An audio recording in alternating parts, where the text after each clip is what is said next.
제갈량보다 더 뛰어난 그 책사라고도 볼 수 있겠죠. 와. 딱 보면 크로노스가 어디로 쳐들어올지 미리 감지하는 거예요. 아, 얘네들은 저쪽에서 올 그러니까 거야. 왼쪽으로 오니까 우리는 오른쪽으로 피합시다 해가지고 그렇죠. 뒤로 치고 이제. 네. 그야말로 최고의 전략가를 자기의 편으로 얻어서 전쟁은 결국 제우스가 승리하게 됩니다. 와, 10년 전쟁 끝에. 와, 그러면 제우스는 프로메테우스가 너무 고마웠겠네요? 오른팔 줘야 되는 거 아니에요? 네, 새로운 권력이 세워지고 자 반면에 자기에게 덤벼들어선 적들에 대해서는 응징을, 벌을 줘야겠죠. 그죠.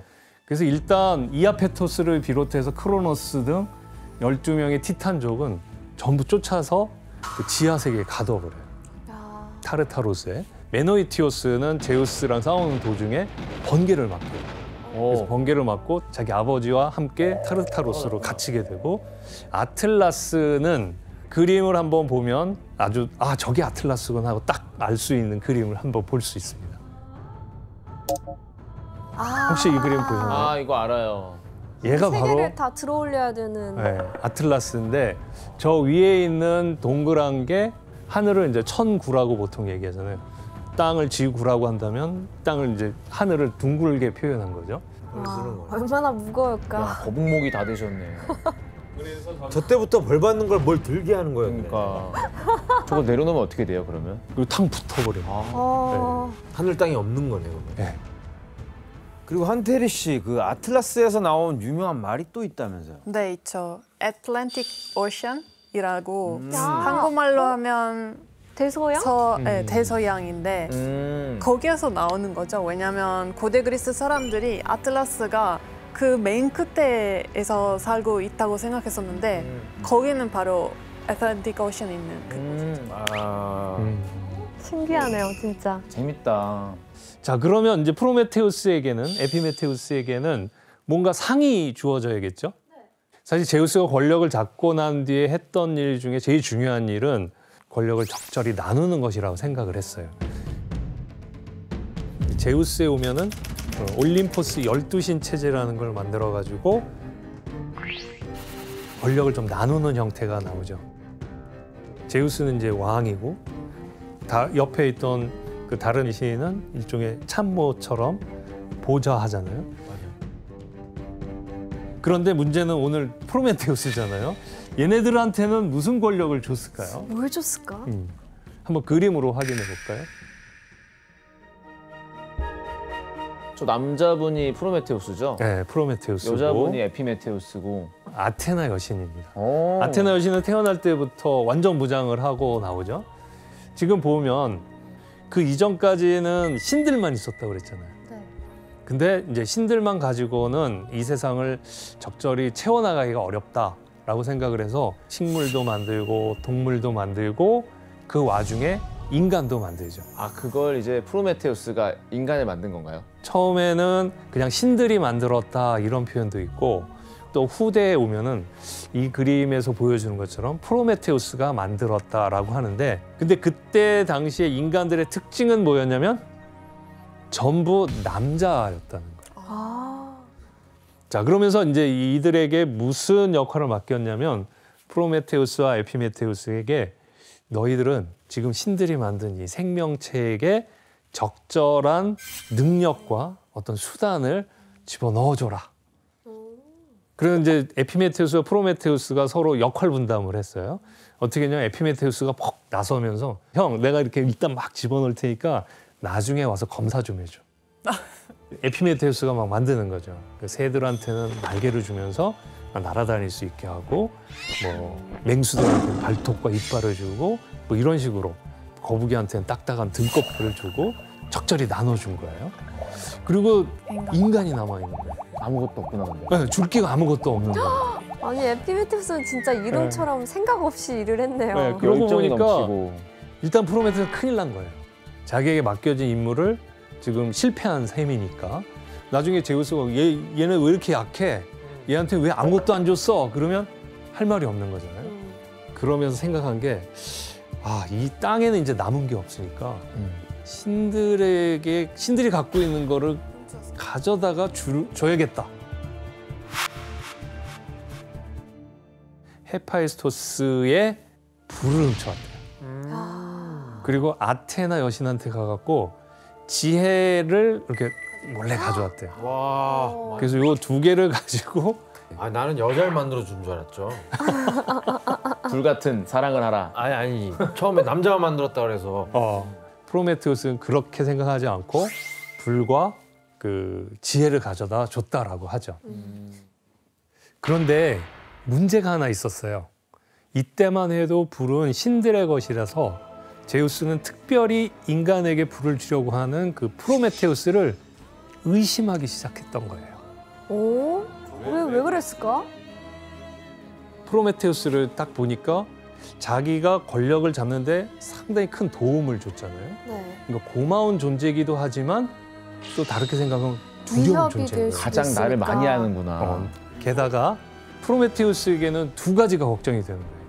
하나는 사촌이라는 거. 그래도 좀 거리가 있는 거잖아요. 그렇죠. 그러니까 이 혈통으로도 못 믿겠고 두 번째는 얘가 너무 똑똑한 거예요. 그리고 강하고. 그러니까 만약 얘가 권력에 욕심을 부린다면 나를 충분히 제압하고 나를 밀어내겠구나. 맞아. 얘를 어떻게 해서든지 제거해야겠다. 그죠. 이런 토사구팽의 생각을 하게 된 거죠.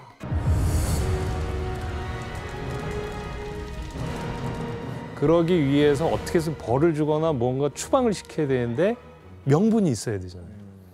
그런데 이제 이것 때문에 프로메테우스는 위기를 자초한다 이렇게 볼 수 있습니다. 프로메테우스는 인간을 위해 제우스를 속이려고 했던 거죠. 인간들이 황소를 한 마리 잡아가지고 제우스나 그 신들에게 바치는 재물 중에 좋은 것을 인간에게 주자 이런 마음을 가진 거예요. 그래갖고 프로메테우스는 한쪽에는 정말 맛있는 고기 부분 이런 것들을 놓고 그 콧살. 위에다가 아주 볼품없게 보이도록 소의 가죽으로 덮어놓은 거예요. 그리고 한쪽에는 이렇게 발라놓은 뼈 사실 먹을 게 없잖아요. 뼈에다가 마블링 잘 되어 있는 그런 것들을 이렇게 덮어놓은 거예요. 지방 덩어리들. 네. 그래서 딱 보면 보기에는 이게 맛있어 보이게. 위장수를 썼구나. 네. 제우스가 이 둘 중에 하나를 고르면 그건 신들의 몫이 되고 남은 건 인간의 몫이 되게끔 하겠습니다. 이렇게 그 제안을 한 거죠. 제우스 딱 보고 어떤 걸 선택했을까요? 더 맛있어 보이는 걸 했겠죠? 그죠. 그렇죠. 당연히 마블링. 나 이거 하고 이걸 그 선택을 했어요. 프로메테우스는 속으로 회심의 미소를 지었겠죠. 아니 근데 제우스를 상대로 사기를 쳤다고요? 그렇죠. 그런데 이제 이게 정말 속아 넘어간 걸까요? 아니면 제우스가 뭘 알고 있었던 걸까요? 뭐 알고 있었지 않았어? 알고 제가 봤을 땐 있었을 그런 일거수일투족을 분명히 알았을 거고 어디 한번 지켜보자 해서 명분을 만들지 않았을까요? 대충 얘기들이 잘 맞았는데 이걸 조합하면 이래요. 제우스가 이렇게 딱 보니까 자기를 속이는 것 같은 거예요. 그런데 제우스는 분명히 알고서 선택한 건데 자기가 굉장히 화난 것처럼 나를 속이다 이러면서 다시 회수해. 이거 못 써 니네들. 절대 못 써. 그러니까 인간들은 이제 좋은 고기를 얻었지만 이걸 따뜻하게 익혀 먹지도 못하고 추위를 막아내지도 못하고 그러니까 더 힘들게 된 거예요.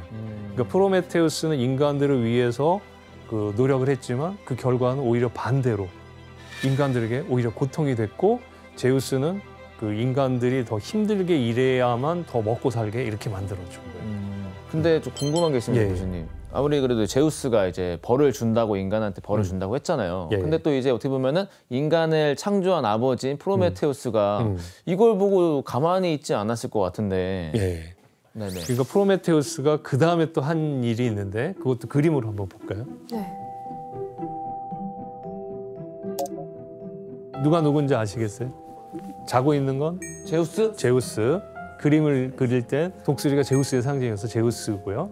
요건 누굴까요? 프로메테우스. 네, 프로메테우스가 뭐 하는 것 같아요? 불을 훔치고 있습니다. 네, 불을 훔치고 있는데 근데 뭐 들고 있어요, 제우스가? 왼쪽? 번개 같은데요? 그쵸? 네. 그러니까 요 그림은 좀 더 상징적으로 제우스에게 얼마나 프로메테우스가 크게 도발했는가를 좀 더 상상력을 보태서 그린 것 같아요. 아 번개를 훔친 네, 건가요? 제우스의 번개에 이렇게 살짝 불을 붙여서 가져오는 걸로. 아. 네. 와 대담하다. 간 크다. 예, 그리고 요 다음 장면으로 한번 그림을 또 볼까요? 이렇게 훔쳐가지고 몰래 도망가는. 네, 눈빛이 어떤가요? 다시는 안 올 거야. 다시 풀리는 눈동자. 잡히면 죽는다라는. 잡히면 죽는다. 불안과 초조함과 이런 것들이 있죠. 그 손에 든 것은 이제 정확하게 보면 회양풀이라고 그러는데요. 그래서 거기에 이렇게 불을 붙이면 상당히 오랫동안 이게 불꽃이 사그러들지 않고 가져올 수 있다라고 그래서 저걸 훔쳐서 누구한테 주는 거예요? 저걸 인간에게. 가지고 인간에게 다시 주는 거예요. 중간에 그냥 인간에게. 너 불 뺏겼지? 그러면서 다시 주는 거예요. 근데 네. 인간에 대한 사랑이 대단했네요. 그렇죠. 그럼 제가 또 하나 질문을 한번 던져볼게요. 네. 아까 그 소를 가지고 재물을 가지고 속였을 때 제우스가 몰랐을까요? 했을 때 여러분들이 알았을 거라고 그랬잖아요. 네. 그럼 불을 훔치는 건 어땠을까요? 제우스가 그걸 몰랐을까요? 아니면 알고 있었을까요? 알고 있는 것 같아요. 왜? 독수리가 목이 빠져라 보고 있더라고요. 독수리가 다 얘기하잖아요. 만화에서 독수리도 말하거든요. 아, 네. 독수리가 진짜 거의 뭐 기린처럼 목이 빠져서 그 장면을 보고 있어요. 그림에서. 정확해요. 정말 이렇게 자고 있는데 프로메테우스가 칼이라도 꼽으면은 죽는 거잖아요. 제가 봤을 때는 분명 실눈에 뜨고 있지 않았을까. 그렇죠. 이렇게 살짝 뜨면서 네. 분명히 제우스는 이 불을 훔쳐가는 것도 알고 있었는데 그냥 놔둔 거죠. 그랬구나. 이러면 이제 분명하게 건수를 잡는 거죠. 프로메테우스, 너는 이제 벌을 받을 수밖에 없다. 이러면서 극노하는 척합니다. 대노하면서 프로메테우스에게 어떤 이제 말을 하게 되죠. 그 말을 한번 그 작품에 남아 있는 걸 정혁 씨가 한번 읽어봐 주실래요? 아, 네, 알겠습니다. 이거 약간 뮤지컬 톤이라 해서 야 페토스의 아들이여, 어느 누구보다 꽤 많은 자여, 그대는 나를 속여 불을 훔치고는 좋아하고 있구려. 허나 그것은 그대 자신에게도 후세 인간들에게도 큰 화근이 되리라. 나는 불의 대가로 그들에게 재앙을 줄 것이다. 와우. 라고 했네. 목소리 되게 좋으시다. 성우를 예전에 꿈꿨었기 때문에 아 네. 진짜요? 제우스 같았어요. 오 진짜 목소리 깜짝 감사합니다. 놀랐어요. 네. 정말 그 대단한 분노와 저주가 담겨 있죠. 그리고 사실 이 저주는 하나하나 실천에 옮겨집니다. 어떡해요?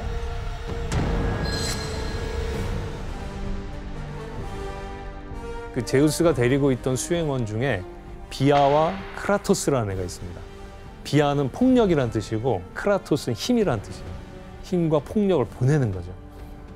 이 힘과 폭력의 신이 프로메테우스를 힘으로 제압하죠. 그리고 끌고 가는데 그게 어딘지 지도로 한번 볼까요? 아까 우리가 처음에 봤던 조지아에 있는 카즈백산. 카즈백산이라고 합니다. 지금 막 사람들이 스키 타던데요? 네, 맞습니다. 네, 진짜요? 네, 그 당시에는 코카서스 산맥 있는 카즈백산이 제일 높은 걸로 사람들이 상상했었는데 지금 재보니까 7번째로 높은 산이라고 그러더라고요. 근데 굉장히 높은 거죠. 그리고 이쪽은 아까도 말씀드렸듯이 그리스인들의 상상 속에는 이쪽을 동쪽 끝이라고 본 거예요. 그래서 저쪽이 가장 끄트머리로 추방을 보낸 거죠. 끄트머리에 높은 산. 네, 그 장면을 또 후대 화가들이 그린 게 있거든요. 한번 보실까요? 이런 거. 어떻게? 지금 누군지는 아시겠죠? 잡혀 있는 건 벤시 프로메테우스. 프로메테우스, 저 이 끝에 친구는 계신 분은 헤르메스? 전령의 신. 전령의 신 헤르메스, 그리고 이쪽은 헤파이스토스 맞습니다. 헤파이스토스가 누구도 절대 끊을 수 없는 쇠사슬로 지금 묶고 있는 중입니다. 저것들을 어떻게 하면 벌을 내릴 수 있을까? 이걸 고민하면서 그 여성을 만들기 시작했어요.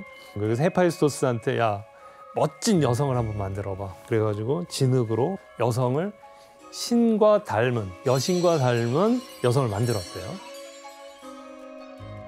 아 저희 와이프가 또 아프로디테니까. 그렇죠. 아. 그러니까 아테나 여신이 와서 이거 나도 뭐 하나 줘야지 그러면서 지혜와 뭐 이런 것들을 줬대요. 솜씨, 손재주. 그리고 또 또 그런데 헤르메스가 이렇게 보더니 교활한 말솜씨와 거짓말과 기만의 능력을 부어줬대요. 이 여성은 신들에게서 아주 다양한 재능을 물려받아서 호기심도 아주 강했습니다. 그렇게 여자를 만들어서 에피메테우스에게 보냈는데 그 여자 이름이 있어요. 혹시 이 여자의 이름, 최초의 여자 이름 아시나요? 판도라. 네, 맞아요. 테르 그렇죠. 그러니까 최초의 여성 그리고 이름은 판도라인 그 여성이 태어나게 된 겁니다.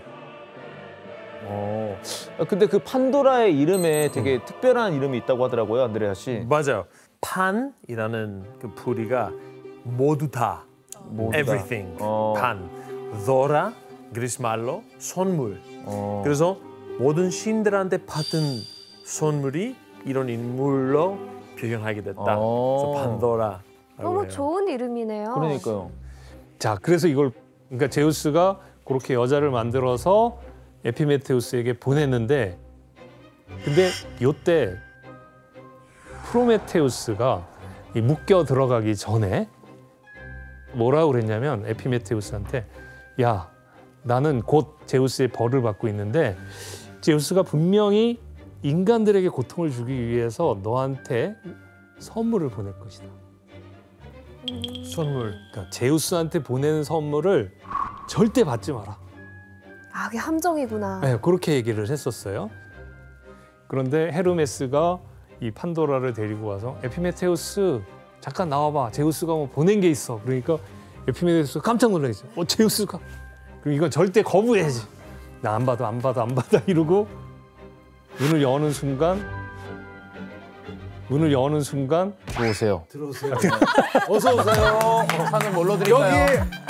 제대로 오셨어. 네, 홍차랑 따뜻한 우유가 있는데 어떤 거 드릴까요? 제대로 오셨어요. 네, 아유, 먼 길 오시는데 그냥 들어오세요. 에피메테우스가 아, 너무 웃겨. 절대 받지 말아야지 하고 문을 여는 순간 판도라를 보고 들어오세요. 그래서 사실 나중에 에피메테우스와 판도라는 부부가 돼요. 근데 이게 왜 재앙이 됐을까요? 왜? 그러니까 에피메테우스 집에 큰 항아리가 하나 있었어요. 항아리요? 네, 항아리가. 그 에피메테우스가 판도라한테 그러는 거예요. 이 항아리는 절대 열지 마라. 아니 근데 사람 심리가 그러니까. 절대 열지 말라 그러면 열고 싶잖아요. 열고 싶죠. 열고 싶어요. 그게 생기죠. 네, 혜성 씨 말대로. 판도라가 하루 이틀 잘 견뎠는데 어느 날 너무 심심했는지 저건 도대체 왜 열지 말라고 그랬을까? 그러면서 그치. 그 항아리를 열게 됩니다.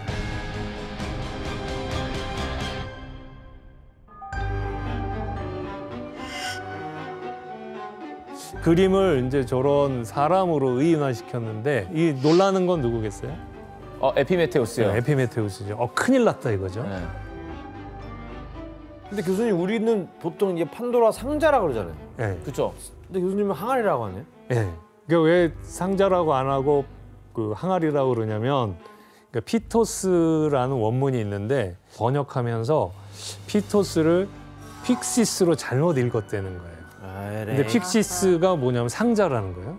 그래서 항아리라고 번역해야 될 걸 상자로 번역하고 그다음에 여러 화가들이 판도라 그림을 그리면서 항아리가 아니라 상자 그림으로 그리는 바람에 사람들이 상자라고 생각을 했고요. 근데 여기서 뭐가 나왔냐면 인간에게 이제 나쁜 감정, 분노, 슬픔, 막 절망 이런 것들이 있고 또 인간을 괴롭히는 배고픔 그리고 전쟁. 그러니까 인간에게 불행이 되는 모든 것들이 여기서 튀어나와 가지고 인간 세계에 퍼지는 거예요.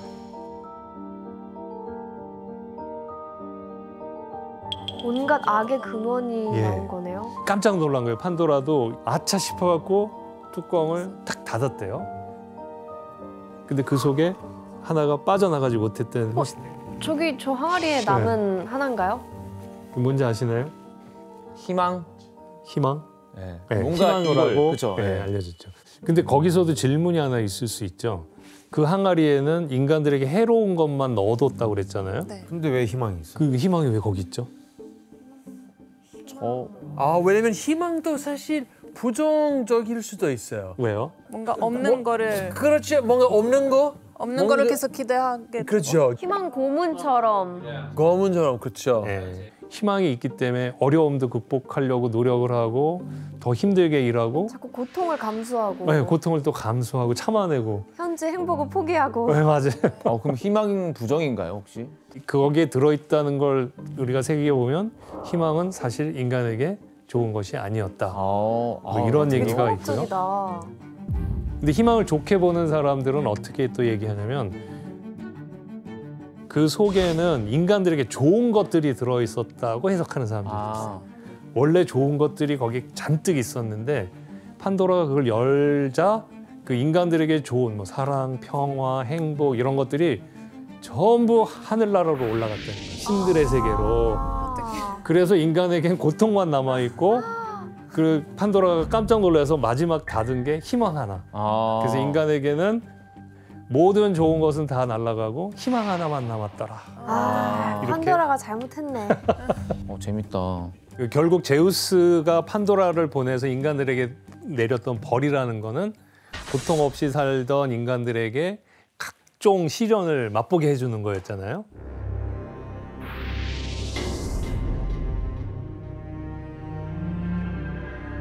그래서 돌을 집어서 던졌답니다.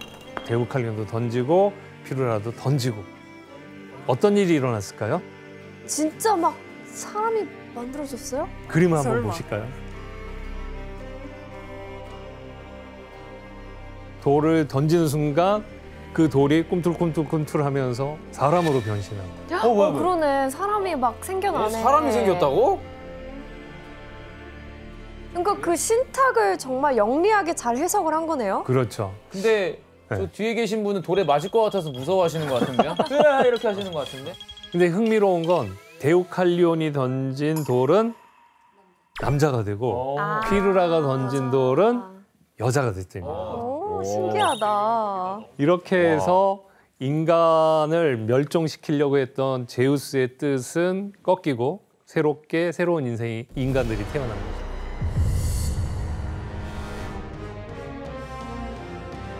새로운 인류를 만들어낸 데우칼리온과 피루라 사이에는 세 딸과 세 아들이 태어났는데 누가 있는지 한번 가계도를 볼까요? 그 둘 사이에서 데우칼리온이 태어났고 저쪽 에피메테우스와 판도라 사이에서는 피루라가 태어났죠.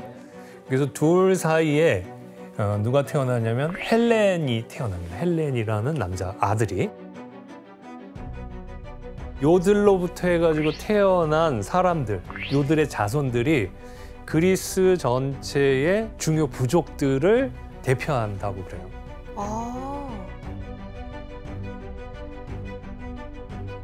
이들이 어떤 땅을 차지하고 있었는지 이것도 지도로 한번 볼 수가 있습니다. 그것도 지도로 한번 볼까요? 이 보라색으로 되어 있는 부분이 아카이아인들이 살던 곳이래요. 그리고 북쪽, 그리고 펠로폰네소스 남부와 남쪽에 있는 섬들, 이쪽에 있는 사람들이 도리아인들이 차지하고 있었다는 거죠. 그리고 이쪽에 이제 이오니아인들이 살았다는 거고, 여기 아이올리아인들이 이쪽에 살았다는 거죠.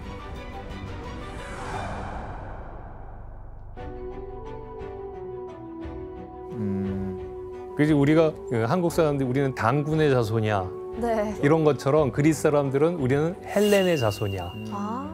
우리는 그리스 말로 엘리네스라고 하는데 그냥 역사상 보면 다 헬렌 사람 덕분에 약간 그런 후예라고 생각해서 우리 다 그런 민족이다.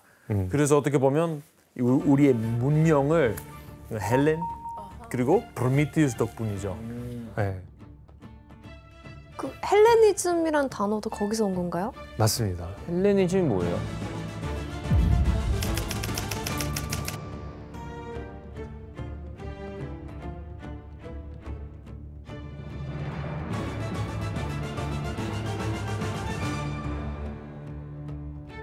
근데 어떻게 보면 프로메테우스 다 후손들이세. 그렇죠.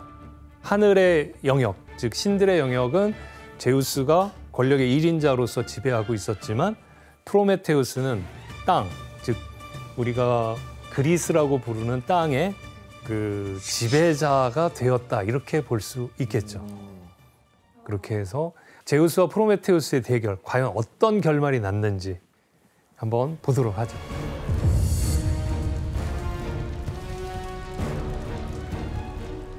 이 제우스는 어쨌든 권력의 일인자였고 프로메테우스는 이런 제우스를 속이고 훔치고 이러면서 제우스를 괴롭혔다면 괴롭힐 수 있던 거라고 할 수 있겠죠.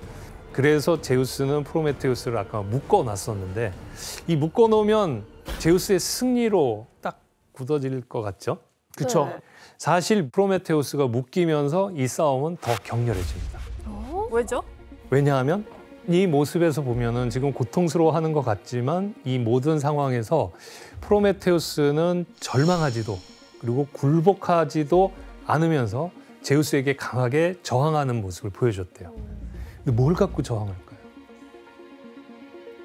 바로 그 프로메테우스에게는 제우스를 제압할 수 있는 어떤 카드 같은 게 하나 있었어요. 맞아, 아까 약점을 쥐고 아킬레스, 있다고 아킬레스. 네, 하셨잖아요. 아킬레스건을 쥐고 있다고 그랬는데 자 이렇게 고통스러운 나날을 보내고 있던 프로메테우스에게 그 오케아노스의 딸들이 찾아옵니다. 오케아노스가 누구죠?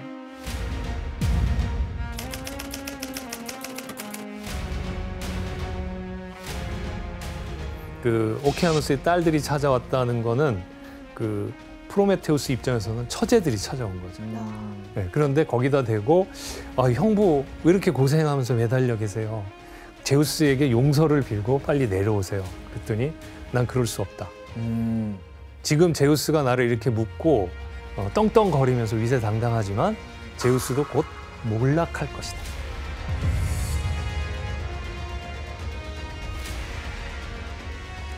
예언했다, 예언했다. 몰락할 것이다. 몰라. 이 프로메테우스가 이 말을 처제한테만 한 걸까요?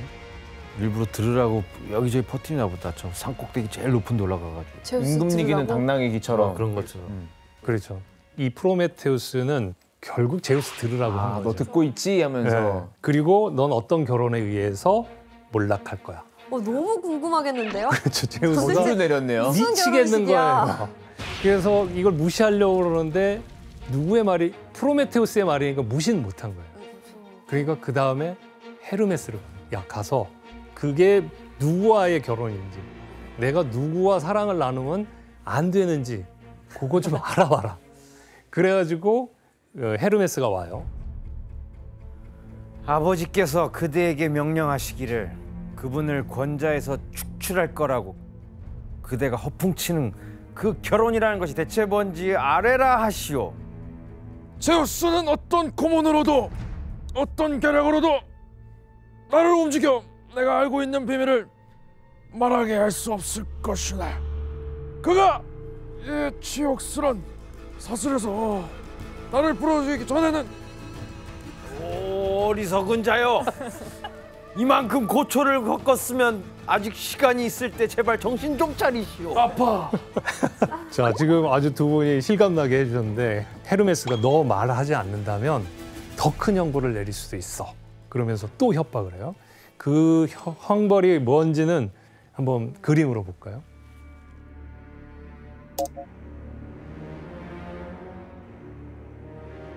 독수리가 프로메테우스를 괴롭히는 거예요.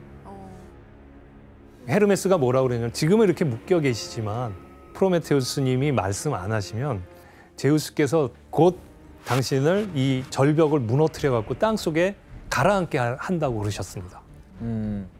그리고 나중에 거기에서 솟아 나와 갖고 다시 햇볕을 보더라도 독수리가 날아와서 당신의 몸을 갈기갈기 찢고 고기 덩어리처럼 뜯어 먹을 것이오.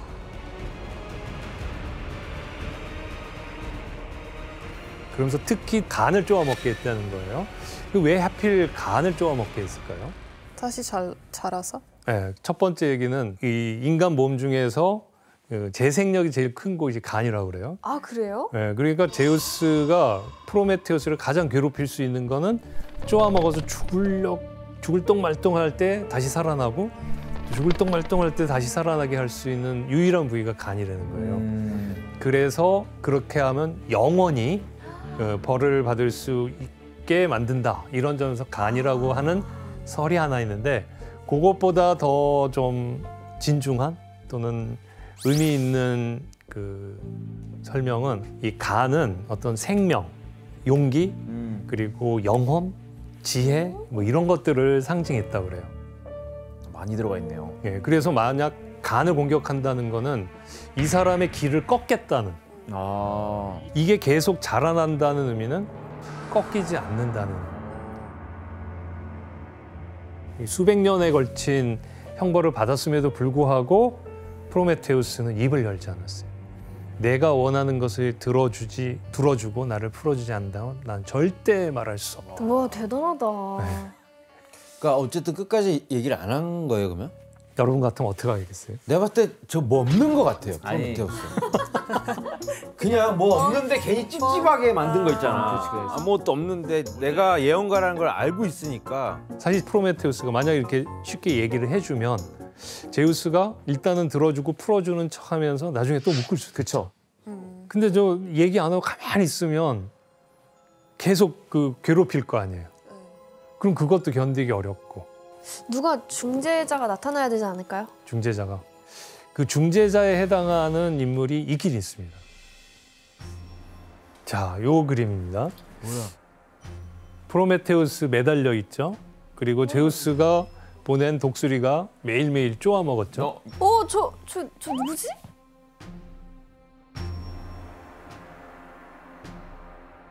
딱 약간 상징하는 옷이 있어요. 안드레아스의 조상. 맞죠? 맨날 후예라고 하는 그 저 사람. 안드레아스 닮았는데? 로빈 훗? 로빈 훗? 로빈 후드라니 헤라클레스입니다.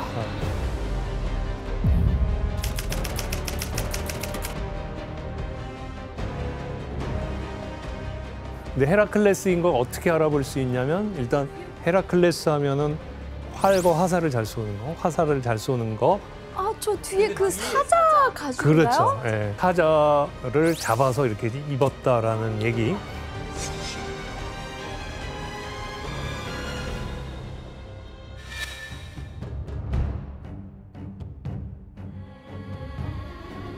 근데 헤라클레스가 태어났을 때 헤라가 광기를 보냈고 그 다음에 헤라클레스가 나중에 성장해서 결혼을 했는데 헤라의 광기 때문에 자식들을 죽이게 되고 12과업을 치르게 되죠. 근데 그 중에 하나가 요정들이 관리하고 있는 정원에서 황금 사과를 가져오는 게 있었어요. 근데 그 황금 사과 어디 있는지를 몰라가지고 그래서 찾아왔. 헤라클레스가 와서 그 프로메테우스에게 물어봤어요. 그래서 내가 이 황금 사과를 가져와야 되는데 어떻게 하면 좋으냐. 그랬더니 그 방법을 알려줬고 그 방법대로 해서 헤라클레스가 그 사과를 갖게 됐죠. 그래서 12과업을 다 이루고 난 다음에 너무 고맙잖아요. 그러니까 프로메테우스 와서 지금 독수리를 죽인 겁니다. 아, 과업을 끝낸 다음에 도와준 거예요? 그렇죠. 죽이고 나니까 제우스가 이것을 보고 이제 진짜 프로메테우스와 결판을 내야겠다. 그러면서 프로메테우스에게 말하죠. 그래, 내가 졌다. 네가 말하면 정말 네가 말하는 거 내가 다 들어줄게. 단 하나, 뭐만 예외로 뒀냐면 권력. 내 권력은 지키는 선에서 네가 요구하는 거 있으면 다 들어줄게. 이렇게 얘기를 한 거예요. 그러니까 이제 프로메테우스가 그러면 좋다. 이제 딜이 이루어지는, 협상이 이루어지는 거죠. 드디어. 그래서 프로메테우스가 제시한 건 뭐였냐? 첫째, 당신은 지금 당신 멋대로 그 세상을 난폭하게 다스리고 있는데 법과 정의에 입각해서 세상을 멋지게 한번 다스려봐라. 이게 첫 번째 제안인 거예요. 두 번째 제안은 인간을 멋대로 괴롭히거나 멸종시키려고 하지 마라. 제우스 입장에서는 뭐 이거 안 들어줄 이유가 별로 없죠. 그치. 그러니까 제우스로서도 그 카드를 받았고 제우스는 헤파이스토스를 통해서 풀어주게 됩니다.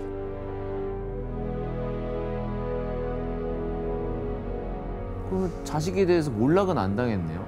그 이제 얘기를 해줘야 되죠. 프로메테우스가 얘기를 해주는데 테티스 여신과 당신이 사랑을 나눠서 자식을 낳는다면 그 자식에 의해서 당신이 몰락하게 되는 것이었다. 아, 제우스가 이제 그 사실을 알고 테티스를 결혼시키는데 누구랑 결혼시키냐면 펠레우스랑 결혼시켜요. 그리고 그 둘 사이에서 태어난 게 그 유명한 아킬레우스입니다.